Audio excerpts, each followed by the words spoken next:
પાલિકાએ બુદ્ધિનું પ્રદર્શન કર્યું છે। જળ સંચય અભિયાન વચ્ચે વડોદરા કોર્પોરેશને જળ વેડફાટ શરૂ કર્યું।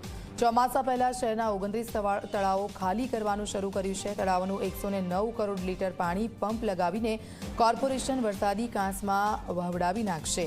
તો પાણી ખાલી કરવા માટે કોર્પોરેશન 30 લાખના ડીઝલનો કરી રહી છે ધુમાડો।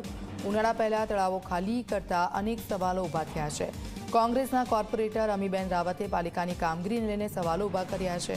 તળાવનું પાણી ખાલી કરશે તો જળચર પ્રાણીઓનું શું થશે તે પણ સવાલો ઊભા થઈ રહ્યા છે। જે તળાવો આવેલા છે એ તળાવોમાં હાલમાં ચોમાસાનું જે પાણી ભરેલું છે એ પાણીને લગભગ 50% કેપેસિટી જેટલી ખાલી કરીએ તો આવનાર ચોમાસાની અંદર એટલો આપણને બફર સ્ટોરેજ ઊભો થાય એ હેતુથી આ કામગીરી કરવામાં આવી રહી છે।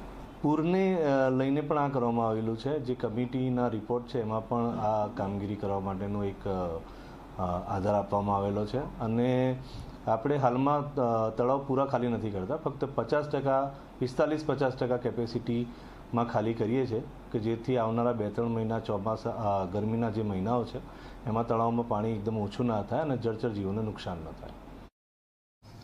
एक्चुअली मैंने आप सब मीडिया द्वारा આવી જાણકારી મળી કે કોઈ વડોદરા શહેરના આવા 29 જેટલા તળાવ ખાલી કરવાની કામગીરી ચાલુ કરવામાં આવી છે। આવી કોઈ માહિતી મને હતી નહીં, પરંતુ હા ચોક્કસ કે જ્યારે આપણે જનરલ બોર્ડની મિટિંગ હતી ત્યારે સમગ્ર સભામાં જે પેલું વિશ્વામિત્રી માટે જે રિપ્રેઝન્ટેશન બનાવવામાં જે પ્રેઝન્ટેશનનો કાર્યક્રમ હતો તેમાં આ બધા તળાવો વડોદરા શહેરના સમગ્ર શહેરમાં આવેલા 36 કે તેથી વધુ જેટલા જે તળાવો છે આ બધા તળાવોને ડ્રેઝિંગ કરવાનું, એટલે પહેલાં એને ખાલી કરીને 1 બાય 1 ખાલી કરી પછી તેને ઊંડા તથા પહોળા કરવાની પ્રક્રિયા હાથ ધરવામાં આવનાર છે અને આ સમગ્ર પ્રક્રિયાની પ્રોસેસ ખૂબ લાંબી હોવાના કારણે લગભગ 1.5 થી 2 મહિનાનો સમય લાગતો હોય છે। ત્યારે કદાચ બની શકે કે એમણે આ કામગીરીનો પ્રારંભ કર્યો હોય અને એ જે આપણે સભામાં બતાવ્યું હતું ત્યારે બફર સ્ટોકની જગ્યા માટે પ્રોવિઝન કરવાનો પણ એક પોઈન્ટ હતો।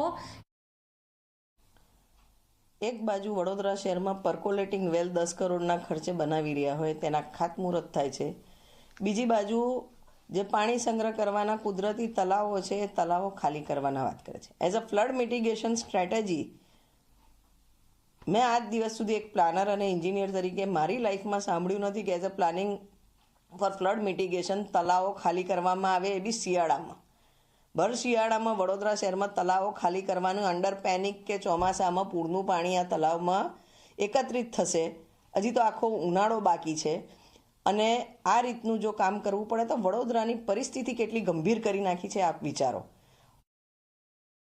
વડોદરા શહેરમાં 20 કરોડના ખર્ચે કોર્પોરેશન દ્વારા જળ સંચય અભિયાન ચલાવવામાં આવી રહ્યું છે, જેના ભાગરૂપે ઠેર ઠેર રેન વોટર હાર્વેસ્ટિંગ સિસ્ટમ નાખવામાં આવી રહી છે। બીજી તરફ કોર્પોરેશન દ્વારા ચોમાસામાં જે તળાવો ભરાયા હતા પાણીથી તેનું પાણી ખાલી કરવામાં આવી રહ્યું છે અને તેના માટે પંપો મૂકવામાં આવ્યા છે।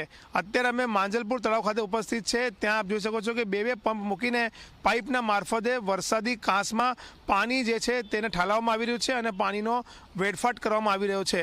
મહત્વની બાબત છે કે 29 તળાવમાં કુલ 109 કરોડ લીટર પાણી જે છે તે કોર્પોરેશન વરસાદી કાંસમાં વેડફી દેશે અને આ આખા કામ પાછળ કોર્પોરેશનને 30 લાખનો ખર્ચ થશે। એક તળાવની પાછળ 1.5 થી 2 લાખનું ડીઝલ વપરાશે। એટલે ક્યાંક ને ક્યાંક કહી શકાય કે જળ સંચય સામે સવાલો ઉઠી રહ્યા છે।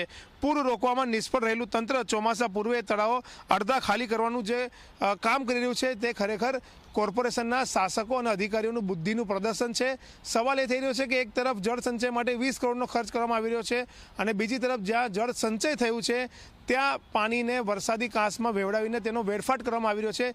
ત્યારે કોર્પોરેશનના શાસકો અને અધિકારીઓ શું કરવા માંગે છે તે તેમને જ ખબર નથી, તે પ્રકારનું ચિત્ર અહીંયા ઉપસી રહ્યું છે।